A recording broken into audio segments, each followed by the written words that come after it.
I think one of the good advantages of the virtual meeting is that we're not crunched for time. I personally am not looking forward to having to literally run from one hall to another hall that's half a mile away and then trying to do an advisory board, right after that. And so I think the good thing is that there will be plenty of time for people to review these abstracts in detail. There's going to be a lot of post-ASH summaries, I know, because I'm participating in many of them, I think even more than previous years, that will try to give people very concise, comprehensive information coming forward. Now, I don't want to leave anybody out, so I'm just going to try to, off the top of my head, give a few things that I find interesting, and will be looking at the details of the presentation.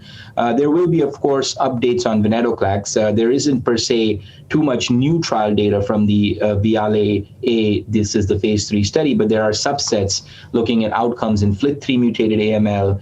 This will be presented by Dr. Marina Konopleva as a poster. I think that's an interesting one, actually showing that in the people who have a higher FLT3 allelic burden, especially those who are NPM1 wild type, aza-ven is not performing that much better than placebo, again, suggesting that these are FLT3-driven disease, and going back to something that we have felt for a long time at MD Anderson and others also, that for those patients, FLT3 inhibitor may be better than aza-ven or a triplet approach. But I think this is a good abstract putting together all the FLT3 patients across the last 4 years of aza-ven and showing the outcomes depending on allelic ratio and NPM1.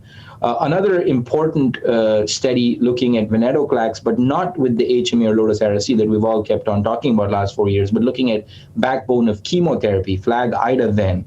This was kind of abstract that, was not as well analyzed, I think, in the last couple of years, but now the data is coming out more and more powerfully, and I think is going to get more and more attention. We are seeing in relapsed refractory AML, high response rate, CR/CR rate of greater than 70%. This is something we have never seen in relapsed refractory AML, and I'm talking about true CR/CRi, so not marrow CR or MLFS. And in the first salvage patients, especially, the median overall survival is going beyond 14 months. This is quite excellent, and we think the chemo FLAG-IDA-ven may have a role both in frontline with induction for the fitter patients and maybe in relapse. Another important venetoclax one abstract will be a study looking at TP53 AML with our MD Anderson combination of decitabine 10-day venetoclax presented by Dr. Kim, one of our fellows. And here we're actually seeing that the TP53 mutated AML do really poorly with everything, including aza-ven, median survival of 5 months, as opposed to the TP53 non-mutated, where aza-ven is giving us excellent median survival of 19 months. So we still need to do new things for TP53 AML. That's where the drugs like magrolimab, APR, maybe some of the bispecifics will come in. Moving to immune therapy, there's a couple of abstracts I would say are quite interesting. Flotetuzumab, which is a bispecific CD3, CD123, is going to have updated data presented by Dr. Abraham Aldo's oral presentation, looking in primary refractory and early relapse AML, where they're showing quite encouraging CR/CRi rate, close to 40-42%, which in this population is very good, but because historical CR/CRi rates have been about 15 to 20%. The median survival is about 5 to 6 months. That's a little better than historical, but I think we would like to see better improvement in the median survival and duration of response. But among all the bispecifics in trial, flotetuzumab does seem to be the one moving forward. And there's also some biomarker correlative analysis that will be presented by Dr. Rutella, one oral presentation, one poster, showing biomarkers of response to flotetuzumab, looking very detailed at the immune microenvironment, especially in the setting of TP53 and other mutations. So I think that's a good one to look at. Other immune therapy, there is a CD123 antibody-drug conjugate, IMGN632. This is being looked at both in AML and in BPDCN. At this year's ASH, the focus will be on BPDCN. This will be presented by Dr. Pemaraju, showing that in relapsed refractory BPDCN patients, IMGN was giving an overall response rate of 30%, which is good, but more importantly, we were getting responses in a lot of patients who had failed SL401. In the pre-SL401 exposed patients, the CR/CRi rate was being maintained around 30%, which is very important because this is becoming a major area of unmet need. Also, this antibody seems to be very safe. We don't see any CRS, no capillary leak syndrome, minimum to no VOD, and can be administered outpatient every 21 days. So maybe a good option to use instead of SL401 for PPDC, and I would look out for that data emerging.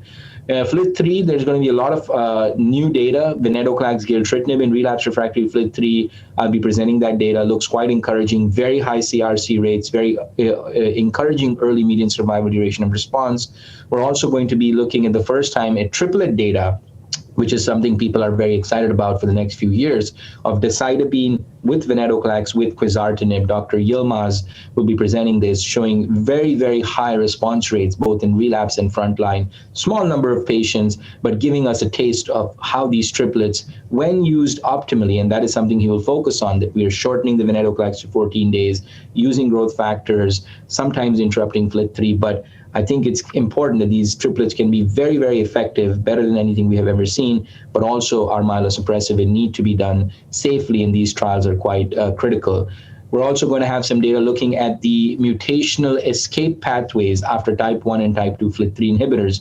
Dr. Ala Taibi will be presenting this, and it's quite interesting to see that people failing type 1 FLT3 inhibitors like gilteritinib and midostaurin had a high enrichment of RAS, MAP kinase, and other FLT3 non-canonical mutations, which was very different from those failing type 2 FLT3 inhibitors like quizartinib, sorafenib, where most of the emergent mutations in escape was driven by FLT3 D835 or IDH. So I think, again, we try to put these FLT3 inhibitors in one group, but really they're very different. And just like CML, we probably will be selecting these drugs based on the pre-treatment and evolving mutational landscape, suggesting that there will be a very important role for all of these drugs, maybe sequentially, and they are not competitors, but probably complementary agents to be used in the future. So these are some of the high-level thoughts. There's also going to be an update in frontline with azacitidine in TP53-mutated, as well as wild-type AML, showing very encouraging activity that we think will be taken forward in the future. There is going to be additional data looking at sorafenib in the frontline setting from the Australian group. This is a study that's been going on for a while, showing that sorafenib added to induction chemo does seem to improve response rates and could be an important path forward. So these are just a few of the abstracts that I can think of. There are probably many, many others. One important one I will mention is the Menin Inhibitor. So this is something that is very new, probably the first time this data is presented at ASH, looking at Cura, MLL-rearrangement targeting drug called Menin Inhibitor, presented by Dr. Wang. We think this is the next frontier of targeted therapy. We have the FLT3, we have the IDH, we have the IDH2, TP53. It looks like we may have one or two drugs, magrolimab APR, and now MLL rearrangement, another very high risk, difficult to treat population. For the first time, we're seeing up to 40-50% single agent complete remissions, including complete cytogenetic and MRD clearance with these menin inhibitors. So we believe that this is a very important